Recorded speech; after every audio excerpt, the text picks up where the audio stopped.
we're gonna feed our weaned calves. They've been weaned for 13 days now.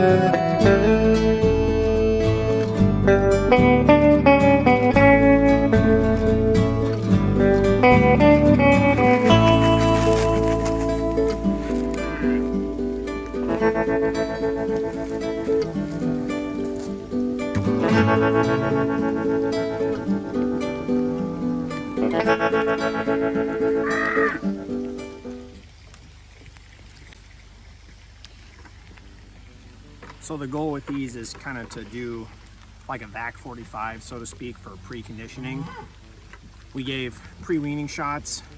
They're middle August with a modified live vaccine and a couple of bacterins, and we dewormed the cattle to get them ready for weaning. Theoretically, their immune system is going to be the healthiest at that point in their lives versus the stress of weaning, you know, doing those shots at weaning. Sometimes it's not always practical. It can be challenging to catch cattle that time of year. It's my first year doing it because I've had that limitation before.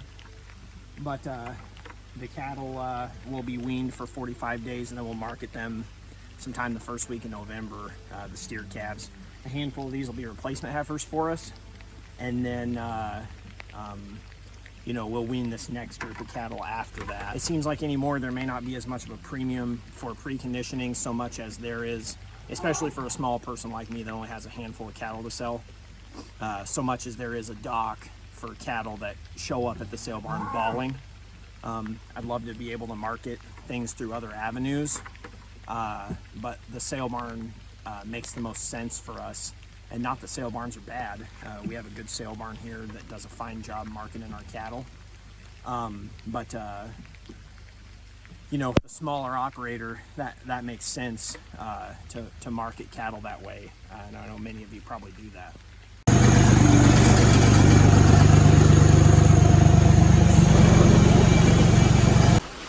You know, we don't have the newest equipment or the very, you know, top end nicest equipment, but trying to take care of what we got. A little grease.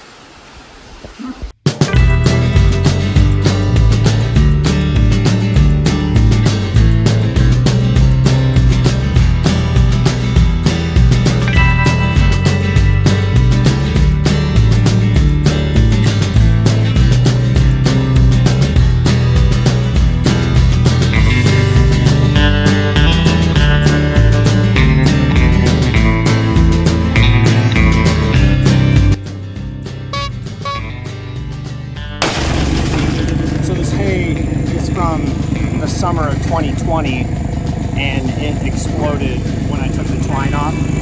So now I got to figure out the way to minimize the waste, which there's a ton of waste anyway, you know, while also minimizing labor. Obviously I can pick all this up with a pitchfork. Doesn't sound like the funnest idea ever, but sometimes that's necessary. So let's get the ring on it and see what happens.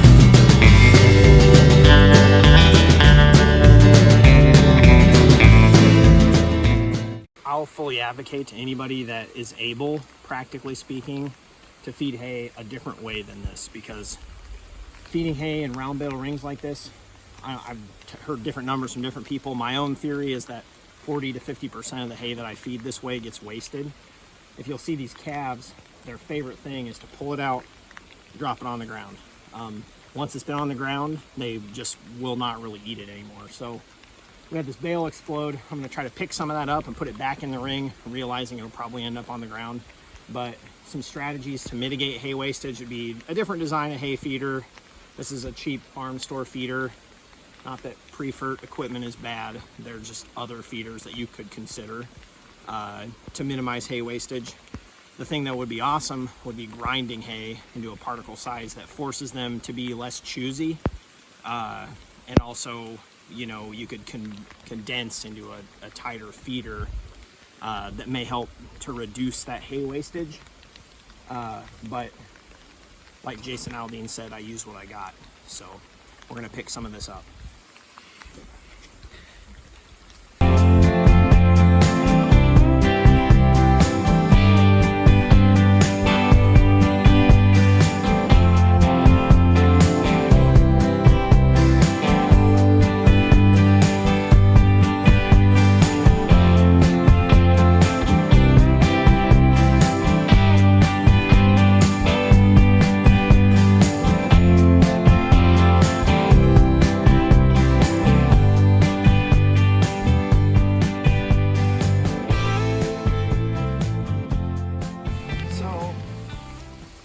I don't know what I gained here, but other than somewhat my pride restored after that bale broke, but these layers here are kind of under the ring and under all the hay, so they're too heavy to really rip apart.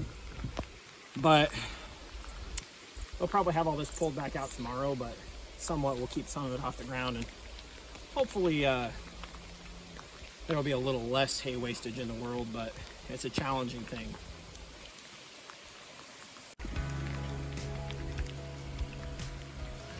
So basically, as far as the principles of selecting my replacements, a lot of it's going to be based on what cow they're out of, their birth date.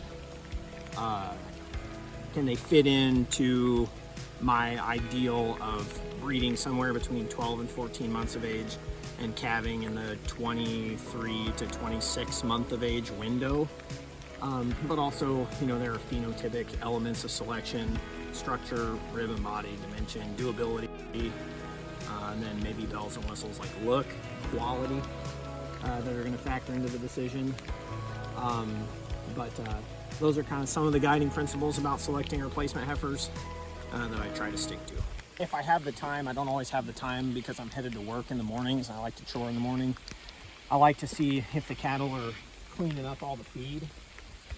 This bunk is basically slicked. There's a little bit of a dusting of feed here in the bunk, but that to me indicates that their appetites are good without burning out their appetite by providing too much. I'm also looking at all the cattle, looking for what I call windshield wiper butts. I didn't make that phrase up, I heard that in veterinary school. But whenever cattle get a little acidotic, a little diarrhea, their tail swishing gives that windshield wiper action. So I'm kind of constantly surveilling as I bump the cattle's feet up in a stepwise progression that I don't induce diarrhea. I don't have windshield wiper butts.